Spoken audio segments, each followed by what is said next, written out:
We've been watching a lot of zombie shows lately. Yes, you've been on kind of a kick for Yeah, those. and so we're watching The Last of Us now, Yes. which some of it Oh. was filmed here, which Yes, is super fun so to see. cool. Yes. But I have a question for you. Uh-huh. I want you to think realistically. Okay. How long would you survive in a zombie apocalypse? Because I've given this a lot of thought. Dude, I think about this like every day. This is Okay, my perfect. Roman Empire, if Okay. you will. So here's the thing. The older I grow, the more I know that I am a creature that likes her comforts. Mhm. Zombie apocalypse, apocalypse of any kind, Yes. not really a conducive ground for comfort, I Mhm, feel. mhm. And so to that sort of thought process, I have a lot of survival skills. Yes, you do. I grew up with these sort of things. I can survive, Mhm. and I think I have a good shot at it. Mhm. I'm not the kind to just like curl up and die and just like let it happen. So I think I would really, really try. Mhm. I think my prospects are good for a year. Okay. I think. Okay. I think I could get to a year. And then I think if I survived that long, it becomes a mental battle. Yes. Do I want to live in a world like this? Yes. But knowing I have a hero complex that I like to hide deep down inside. Okay. And it would probably be my stupid ass that gets bitten for somebody else. Oh, okay. I don't think that about me. Yeah. But like a close family member, not just you like wouldn't like die saving a stranger. No, not just like a rando on the street. Okay, It'd be okay. like, no, Cody, get out of the way. Like it'd be like one of those. Yeah, okay, that's fair. For sure. Yeah. I think I would do okay, especially with Steve because he has a lot of survival instincts. mhm. On my own would Mhm. probably not do great, but here are my issues. If my glasses broke, Okay, I'm think dead. about this constantly because I'm also a blind bitch. Yeah. That is a concern for me. And it's one of the reasons why I really would like to, in the next little while, get laser eye surgery. For the zombies. Yep. I'm dead serious. Also, contacts are very expensive from a year-to-year basis. But like, same thing. If I run out of contacts and my glasses are broken, I guess I'm just the blind old sage that lives in the community. If someone else is willing to help me. Like, if I took off my glasses right now, I could barely see your face. I certainly can't drive. No. I wouldn't be able to, like, shoot or hunt I or wouldn't see them someone coming. Yes, Yeah, exactly. And then here's my other thing. Okay. The Walking Dead era of zombies. Yes. I think I'd be okay. Okay. Because they're slow. For the most part, yeah. You know, like, their speed is okay. Yeah. The 28 days, weeks, years later zombies, World War Z zombies, the fast ones, The Last of Us, absolutely not. This bitch can't run. I would be done. No, I can't run. I'm not fit at all. See, that would be my downfall. Yeah. Is I have the will and the knowledge, but I don't know if it's going to be like a mind over matter thing. Yeah. It'll be whether or not my body can actually keep up with the plans I need to have. Yes. And that I'm pretty not feeling super great about. I wouldn't survive being chased. No, I wouldn't either. But like if they're like bumbling towards me and I just have to get far away enough and like barricade myself in, I'd be okay. The other thing is too is we live in northern Canada. Mhm. From all the, like, if you ever watched like Game Theory back in the day with Matt Pat, he did an entire episode once, or even a series if I remember correctly, this was years ago, about where in the world is the safest place to be during a zombie apocalypse. It's here. And I think it was like the very, very, very best place is like some town in northern Ontario. Okay. So like we're kind of same kind of thing, and it's because of the cold. Yeah, absolutely. Zombies can't operate in the cold, in theory, depending on the zombie. Right. So I think chances are good, but I don't see me living to 65. Let's put it that way. You know what I mean? No. Yeah. Because then the other thing is too is like you cut yourself shaving, if that's a thing, or you get a paper cut, maybe if you're not too concerned about shaving your pits or whatever, your legs during the apocalypse. You get a bad tooth, you know? That's it. You get diabetes. Or diarrhea. Oregon Trail, hello. Yeah. I think as well, the question should be not can you survive in a zombie apocalypse, is could you survive the Oregon Trail? Because I actually like my chances better against the zombies too. than I do You're not covered wrong. wagon, Oregon Trail, getting washed down the river, Yeah. dying of consumption Yeah, no. or diphtheria. Yeah. No, thank you. Dysentery. All right, let's start the show. Let's get into it. Hello, everyone. No, it is. We just recorded the regular show and we switch it up, so I'm getting ahead of myself. Please continue. Thank you. Hello, everyone. I'm Dina. And I'm Charlotte. Welcome to the Grim Curriculum Extra Credit. Welcome, welcome. We've got a handful of stories for you today. We're recording in June. I figured it would behoove us not to cover a gay icon in the month of June. So I have a badass that I want to talk about. I then have some sort of creepy / concerning / depending on if you've seen Terminator or not, may affect your feelings on this matter. It's a cool science thing, but also like slightly concerning. I was saying I have a bad story, a sad story, and then an interesting history story. Okay, I love that. Yeah. Do you want to start or shall I start? I want to hear about your gay. Okay, gay. So you guys know, I love my World War history because it's something I grew up a lot with my dad. And my dad was an army man himself. He was an infantry soldier. And the thing I loved about learning history from him is he had such a passion for it. But he spoke about everybody, whether you were a man, a woman, a child, like all these amazing heroes from all walks of life throughout these crazy, crazy times. And I came across a story that I hadn't really heard of before, but I think it kind of falls into that same kind of category of just these amazing people. But today I want to talk about Neil Monroe Bunny Roger. Aww. So he was born in 1911 in June, which is appropriate. He died in 1997, so lived a good long life. He was an iconic, yet delightfully eccentric English courtier, socialite, and dandy. Ooh. He was born in London to a Scottish banking magnate father and his cultured wife, and he was very highly educated, and he did actually spend some time at Oxford, but he was expelled amid rumors of homosexuality. Ooh. He then went on to study art at the Ruskin School of Art. And in 1937, Bunny launched his own couture house, Neil Roger, in London's West End. His clients included high society figures like Vivian Leigh from Gone with the Wind, and also Princess Marina of Greece and Denmark. Ooh. He is apparently, now there's a little bit more history around this, but he is credited as being one of the people who not only was part of the invention, but popularized capri pants. Love it. I love a capri. So all of this is happening. He started his own fashion house. He's dealing with beautiful and famous socialites and actresses and everything. And then World War II happens. And Bunny is a man of conscription age. And so he was called up. And this is honestly this man is interesting from literally like birth to death. Yeah. But his time during World War II just makes him so much more interesting. So he served with the Rifle Brigade, which is an infantry regiment in the British Army. He saw active service in North Africa and Italy, which were two of the more intense parts of the war for sure. He rose to the rank of major, which is not insignificant. And he is remembered fondly by most people you would talk to, considering he was a flamboyantly sort of out man. During that time, he was very well respected. And he was a hero on the battlefield. There's a couple of famous anecdotes that include, and now you have to take these with a handful of salt, of course, because they've kind of become this legend over the years. But apparently he once carried a rolled up copy of Vogue magazine into battle, brandishing about and pointing in the directions where he wanted people to go.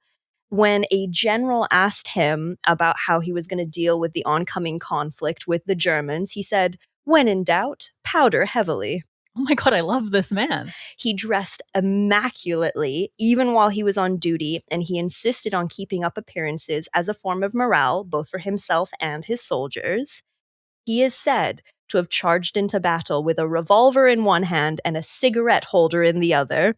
But again, this may be more legend than fact, but it is consistent with him. It basically tracks on how people remembered him. And like I said, despite being unapologetically himself in an era of deep conservatism, he was a commanding officer in the army, and people very much respected him. After the war was over, he led the couture department at Fortnum and Mason, which is still a very big and well-respected department store in the UK. And then when Debenhams, which was another department store, bought out his shares, he just retired. I think it's It hailing. is. It's coming down out there. If you guys hear weird stuff in the background, I think we're about to get a storm here. Yeah, you can hear the rain hitting the window. So yes, after when he was on holiday in 1949 in Capri, he helped popularize the tight-fitting capri pants, and he was famously known for throwing these massive flamboyant parties for his birthdays. On his 60th birthday, that was his diamond birthday party, and it had a theme and it was all very big. On his 70th, he had his amethyst birthday party, and for his 80th, he had his flame ball. Ooh. He was known for his love of extravagant and bespoke tailoring. Apparently, he would order about 15 suits annually that were around £2,000 each. Dang. So he's spending about £30,000 a year on couture suits. And for his 80th birthday party, he showed up in like a cat suit with this like flamboyant headpiece on. And I just think he is fantastic. He died in London at 85, leaving behind a legacy as perhaps the most quintessential mid-20th century English dandies. I love this story. And you know what? I love the stories about the people that don't get the recognition that they deserve. Yes. A lot of the times within the LGBTQ community as well, you see a lot of young folks and it's like, where are the old folks? Well, in some cases, the old folks didn't make it. Yeah. And that's incredibly sad. And to hear stories of people like Bunny, who in the 1930s, 1940s, 1950s, all the way up, who was unapologetically like out and flamboyant in himself, but earned the respect of those around him so that it didn't matter if he was wearing purple cat suits. It was like, no, this man's a war hero. We have to listen to what he says. Exactly. Which is really cool. It's sad in a way. I feel like that's kind of a double-edged sword now that I say it, because you shouldn't have to be respected in one way just to be respected in another. Yeah. But overall, he was such a powerhouse of a human being that people just couldn't contradict him. Yeah. He was fantastic. So I encourage you folks out there to look into your gay elders. Like, look into the history of it. Let's see, because you hear of Stonewall and all the amazing people that kicked that off. But there's been people fighting all over for a very long time, and they deserve their kudos. Absolutely. Alrighty, what's up next? I have a short but very scary story, actually. Okay. A British woman. Oh, we just hanging out in England. I'm sorry, guys. She died from rabies after she was lightly scratched by a puppy in Morocco. Oh, no. Her name was Yvonne Ford. She was 59 years old at the time of her death, and she was from Barnsley, South Yorkshire. Oh, Barnsley. Barnsley. She had very light contact with this stray puppy while she was on holiday. And in a social media post, her family said that she developed a headache 2 weeks prior to her death and couldn't walk, talk, sleep, or swallow. The UK Health Security Agency has said that there's no risk to the wider public due to no documented evidence of rabies passing between people. I was going to ask, I didn't think it could really be passed on that way. It was the puppy had rabies and scratched her, and it was just enough to break the skin. It was a very, very light scratch. The chances. She was diagnosed at a hospital after returning to the UK and was later transferred to the Royal Hallamshire Hospital in Sheffield. She died on June the 11th, and an inquest into her death opened in Sheffield that Wednesday after that. The family said that they are still processing the unimaginable loss. They said she was scratched, again, very lightly by this puppy. At the time, she didn't think any harm would come of it. Yeah, no kidding. And they said she became ill, starting with a headache, and resulted in losing her ability to walk, talk, sleep, and swallow, resulting in her passing. They also said, "We never thought something like this could happen to someone we love. Please take animal bites seriously, vaccinate your pets, and educate those around you. 6 cases of human rabies connected to animal exposure abroad were reported in the UK between the year 2000 and 2024. It is particularly common in Asia and Africa, with people visiting affected countries advised to avoid contact with dogs, cats, and other animals whenever they can. Yeah, the Brits do not mess around when it comes to rabies because we don't have rabies in England. Yeah. It's been completely eradicated and they like to keep it that Of way. course, yeah. There's even very strict rules about like if you fly abroad with your pets, like you're from England and you take you and your English pet abroad, when you come back, oftentimes they have to go through like quarantine and stuff like that to make sure that they haven't contracted anything. But I've been on holiday before where you have like the street dogs come up to you or whatever. This is how I would die. I was just going to say the same thing. It's like, well, that's how it's going to get me because I'm not saying no to this street puppy. I'm not doing it. You can't make me. I would survive zombies potentially, but a sad little puppy that wants a scritch. Okay. I'm done. I'm going to tell you right now the kind of person I am at work because I work in a corporate office environment for my day job. IT has a habit of sending out these like fake phishing emails, you know, to see who the people in the office are clicking on shit they shouldn't be clicking on. I see them every time. I'm like, I see you IT people. You can't pull one over on me. Phishing, report, block, whatever. You know how they got me? One time I came to work. I arrive early in the morning, get up to the office, pull up my emails, and it says, hey guys, we've noticed a dog running around in the parking lot. Click the link to see a picture of the dog. And I was like, oh no. I was like, I just pulled into the parking lot. I didn't see a dog.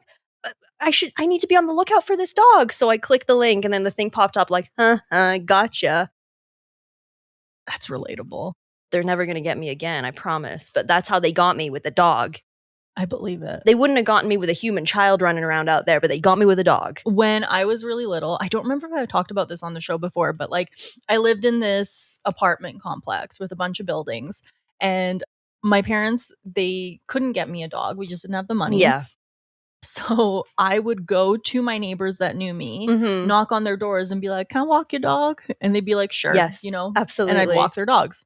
And one day there was this man who lived alone who had this Boston Terrier. And I'm like, can I walk your dog? And he's like, she's actually like run away. Do you want to help me look for her? Oh, and I was like, yeah, sure. Getting into white vans. Yeah. And I'm like, okay, no problem. So I was smart enough where I just like took off on my bike. Okay. You're like, yeah, I'm going to go find this dog. I went on a mission. I didn't go with him, but I went on a mission. And I ended up staying out really, really late and then coming back. And I remember my mom being really mad at me. And I'm like, I was looking for a dog. And then she was probably like, wait a second. Whose dog were you looking for? Yeah. She's like, you can't do that. I was like, oh, okay. So I tell you though, it's never going to be free candy that gets me into a white van, but it will be free puppies. Yeah. 100%. Yeah, exactly. Oh my God. Be safe out there. Keep it safe. And don't get rabies. Yeah, don't do that either. If you can. I mean, like, you don't wake up one morning like, I think today's the day. Today's the day I get rabies. But just be careful. Wash your hands. Be aware of, stray dogs and stuff. It's not their fault. No. But it is a danger. And it will kill you. It will. There's no cure for it, and it is a unfortunately. terrible death. It's not the way to go. All right. So next up, researchers have created a revolutionary robotic skin that brings machines closer to human-like touch. Ooh. Made from a flexible, low-cost gel material, this skin transforms the entire surface of a robotic hand into a sensitive, intelligent sensor. Unlike traditional robotic skins that rely on a patchwork of different sensors, this new material can detect pressure, temperature, pain, and can even distinguish multiple contact points at once. Scientists have developed this low-cost, durable, highly sensitive skin that can be added to robotic hands like a glove, enabling these robots to detect information about their surroundings in a very similar way to humans. I have a question. Yes. Are these sex robots? It doesn't say anything about that in the article that I have in front of us. They purely talk about hands, but that is exactly where my mind went to at first as well. Okay. Because I mean, the sex robot thing is already a thing. And so as much as I'm sure this new material, this sort of sensory material is going to be great for many things, the first thing I thought of was the sex industry. Okay. 100%. At least we're on the same page. Exactly. So the researchers that have developed this are from the University of Cambridge and the University College London. They've developed this flexible conductive skin, which is very easy to fabricate and be melted down and formed into a wide range of complex shapes. The technology senses and processes a range of physical inputs, allowing robots to interact with the physical world in a quote unquote more meaningful way. Unlike other solutions for robotic touch, which typically work via sensors embedded in small areas and require different sensors to detect different. So, like, you would need a different sensor for heat, you would need a Okay. different sensor for pressure, you would need a different sensor, that Yeah, kind of yeah. thing. These all do the same thing and kind of feel just like we do. Oh my God. The robotic skin is not as sensitive as human skin right now, but it can detect signals from over 860,000 tiny pathways in the material, enabling it to recognize different types of touch, like pressure. So, something as simple as like the tap of a finger or a hot or cold surface. It can recognize damage that is caused by cutting or stabbing or multiple points being touched at once in one piece. Mhm. So if you had like a piece in front of you and touched it, it could say like, yeah, top quadrant or bottom quadrant or both or whatever. Um, they said that they used a combination of physical tests and machine learning techniques to help the robotic skin learn which of these pathways matter the most so it can sense different types of contact more efficiently. So they're kind of giving it a nervous system so that it can be more efficient with its reactions. In addition to potential future applications for humanoid robots or human prosthetics, where a sense of touch is vital, the researchers say that robotic skin could be used in industries as varied as the automotive sector or disaster release. Now, it doesn't really say. When it says automotive sector, I'm like, are you going to make a car that can feel like Right? what's Yeah, I going don't on? really. But I think it was more in the sense, now this is just me speculating, that it would be not that you're going to cover your car in skin, but to use these sensors to prevent accidents or to describe an accident better, Yes. say to an insurance company or an Mhm. investigator afterwards, kind of thing. Um, I did like the idea of, as soon as they said prosthetics, Mhm. it clicked in my mind because I Yes, was like, absolutely. okay, that makes more sense to me. Let's, instead of skinning an entire robot and making it human, let's look towards human application Yeah, first, right? yeah. And so if someone has a prosthetic hand and they're already coming leaps and bounds with the robotics in that, so cool. And like the pressure and like how you can hold a mug but not crush the mug and these Yes. things, it could be so helpful and groundbreaking for that kind of stuff. Mhm. Even with, say, prosthetic legs, knowing like how hard you're putting your feet Yeah. down and like stepping and stuff like that. Um so yeah, it's concerning for me, like you say, from like the sex robot point of view, but has great potential to be really good Yeah. as well. So I guess we'll see where that That's goes. But fascinating. I love all these new jumps they're making in science, Mhm. but they're always simultaneously concerning, but also potentially helpful. This is how it It's starts. a bit like AI in that Oh, way. yeah. You know what I mean?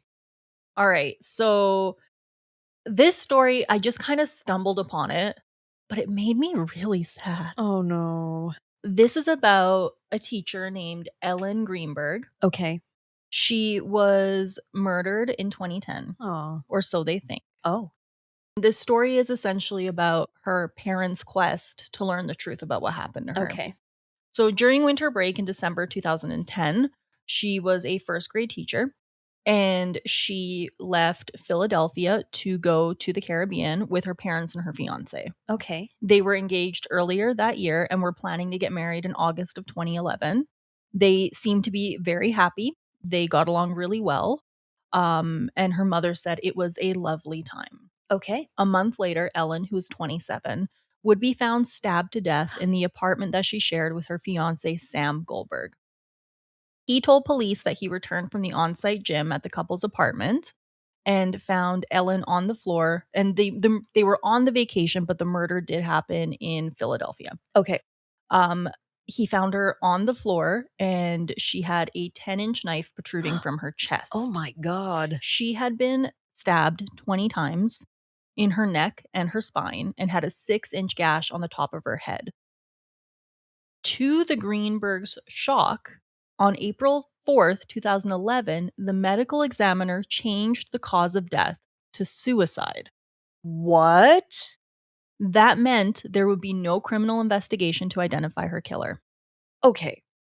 Now, don't get me wrong, strange things happen. Mm-hmm. People under like drug-induced situations do all sorts of wacky things to themselves that you wouldn't think was available. Like it's like, how did you put a 10-inch knife into your own back? Like, it just sounds impossible. It's not. But in this particular case, a first-grade teacher doesn't just kill herself by stabbing herself 20 times. Yeah. What do you mean suicide? The fiance was never a suspect. Oh, come on. They're always a suspect. He was never charged with anything. So Sandy and Josh, her parents, obviously want justice for this. They don't believe it was a suicide. No. And they've spent the last 14 years trying to find out what happened. They hired renowned experts, including forensic pathologist Dr. Cyril Wecht, who concluded that Ellen's wounds were not self-inflicted, and forensic neuropathologist Dr. Wayne Ross, who found evidence of strangulation and believes that her death was staged.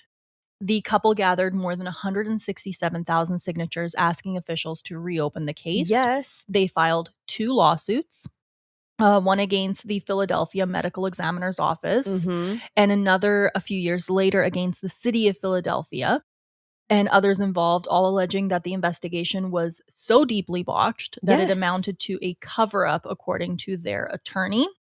On February 3rd, after years of legal wrangling, they settled the suits, which included a modest monetary payment and city officials agreeing to reevaluate her manner of death, and they have not yet made that determination. They better do it soon because this is redonkulous. On January 31st, they did score a victory when the city, as part of a settlement, signed a sworn statement saying that they believe that her death manner should be designated as something other than suicide. On the day she died, there was a huge blizzard. It sent her home early from school. On her way home, she stopped for gas, filled up her tank, and inside her apartment, she started to make a fruit salad. Photos that they later saw showed makeup bags laid out on her bathroom counter. It was something she normally never did. So they were saying it almost looked like she was getting ready to leave. Oh. After that, no one knows what happens. They know that the fiance went to the gym at 4:45. He returned at 5:30 p.m. and he said that the door, which had a hotel-style swing bar latch, it was locked from the inside. Okay.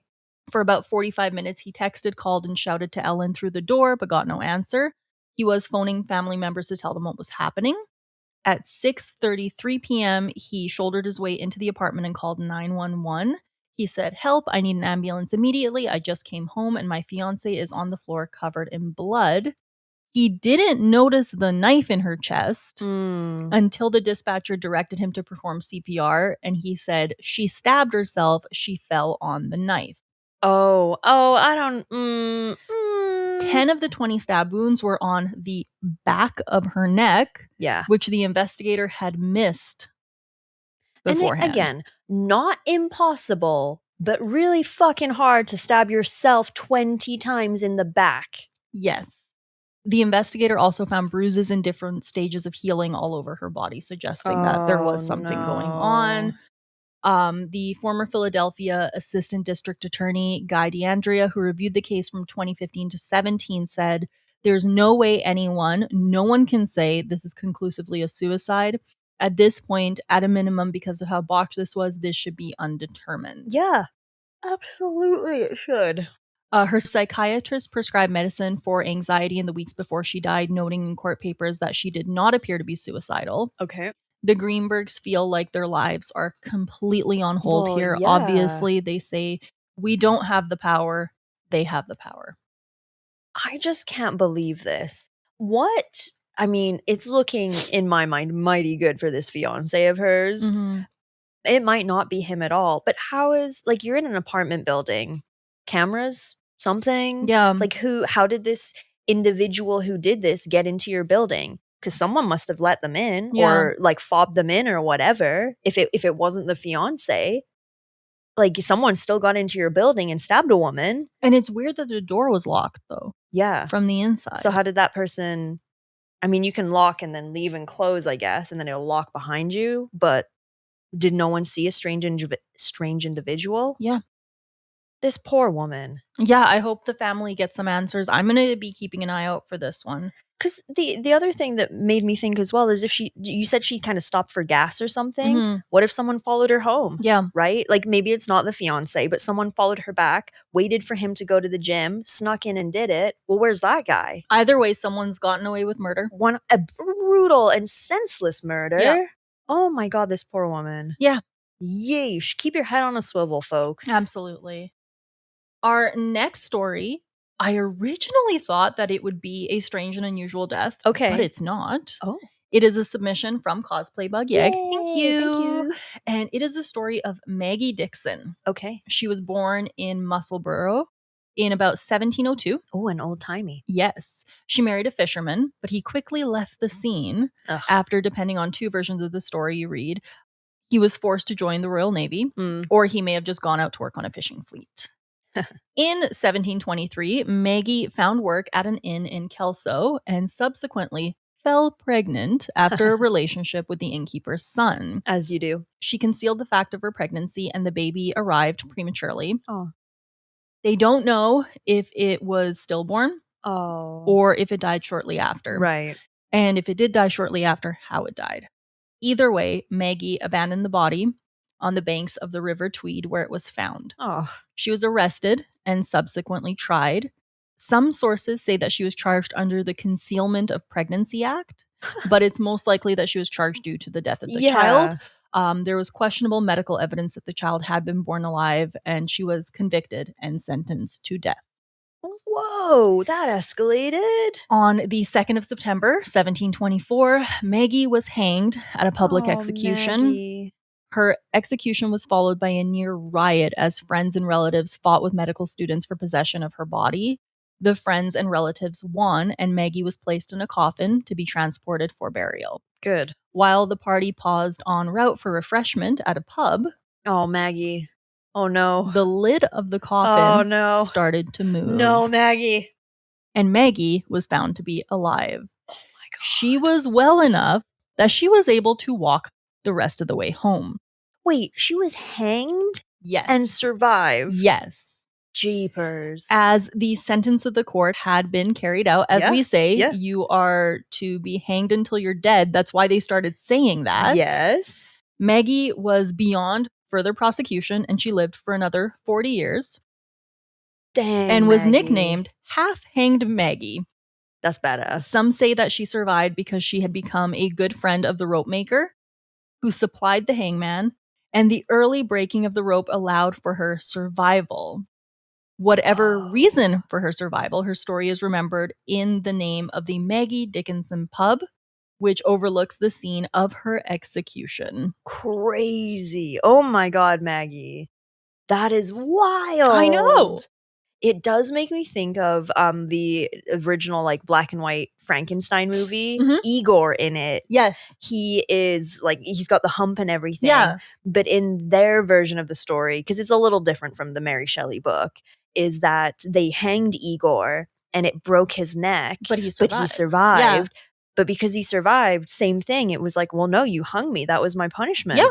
Whether or not I survive is not your problem. Yeah. And so they couldn't come for him to punish him again because that's too late. They already did it. Double jeopardy, man. Yeah, exactly. Well, I love that turn that had. I know you said in the beginning this was you thought it was a strange and unusual death, and then I kind of like got lost in the story, and so like the twist still hit me.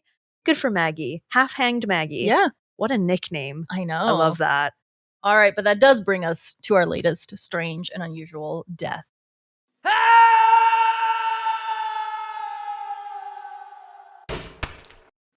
This is from 1990. Did they actually die this time? They do, unfortunately. Oh, no. The headline reads, American killed when he jumps into jet engine. Yeah, that'll do it. That'll do it 10 times out of 10. The article says, the 31-year-old tourist committed suicide by jumping into one of the engines of a British Airways plane at Piarco International Airport in Trinidad. He is said to have scaled an airport wall in the nude, stolen a vehicle from 4 security guards, and smeared himself with grease before hurling himself into one of the plane's engines while driving the vehicle.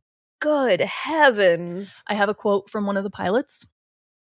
And he said, the intake of the other engine was covered in blood. It was very red, very red. I suppose blood is that color when oxygenated by an engine rotating at thousands of revolutions per minute.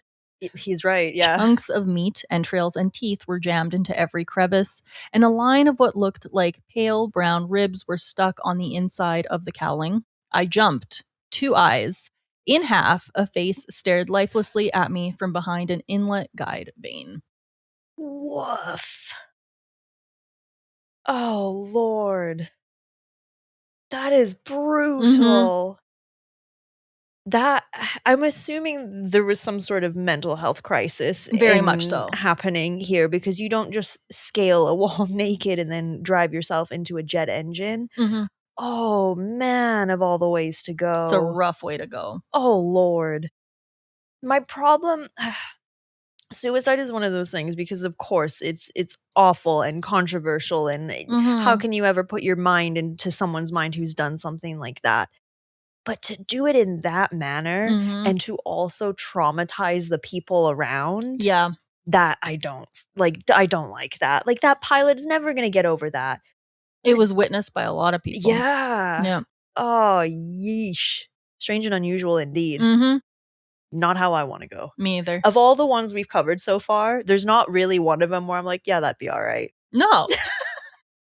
No, we never say like, I guess, "Oh, he you know lived to be what? 105 and died in his sleep surrounded by his loved ones." Yeah, That would be strange or unusual. exactly. We don't call it an in this in this episode segment of, like, softly into the unknown. Brenda, 96, passed away peacefully in the arms of her husband, surrounded by family. You're welcome, guys. Yeah. Pleasant ways to die, no? Woof, Yep. jet engine. All right, everyone, that brings us to the end of our episode. We did release this one on a Saturday.